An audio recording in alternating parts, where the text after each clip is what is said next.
Alors, écoutez, les systèmes d'apprentissage au Québec, comparés à ceux des autres provinces et juridictions, bien sûr, il y a des ressemblances. D'abord, l'apprentissage vise les mêmes finalités. C'est l'apprentissage en cadre de l'acquisition des connaissances théoriques et des compétences pratiques. Et évidemment, il y a plusieurs qualifications qu'on retrouve dans les mêmes champs de pratique. Par exemple, écoutez, il y a 36 métiers au Québec qui sont désignés sous rouge. Par contre, il y a des différences importantes et majeures. Au Québec, quand on parle d'apprentissage, on ne parle pas de système d'alternance travail-études. Les systèmes d'apprentissage au Québec, ce sont des systèmes qui ne sont pas rattachés à l'éducation. Nos apprentis, ce sont des travailleurs, ce ne sont pas des étudiants. Les systèmes d'apprentissage au Québec sont basés bien sûr sur le compagnonnage, un travailleur d'expérience qui est désigné compagnon et qui assure l'encadrement nécessaire à un apprenti.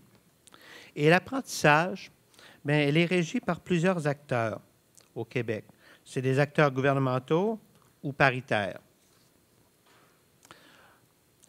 Pour vous faire un bref survol du nombre d'intervenants qui sont touchés par l'apprentissage au Québec, écoutez, vous regardez, il y a 58 certifications réglementées au Québec qui concernent environ 70 000 personnes, 10 000 apprentis et 60 000 compagnons. Compagnons, dans le jargon qui est utilisé présentement, on parle de trade person, évidemment.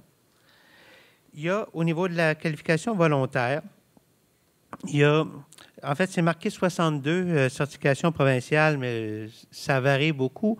Le document est déjà plus à jour. On parle d'environ 120 quelques certifications provinciales en apprentissage volontaire et qui concernent environ trentaine de mille de personnes.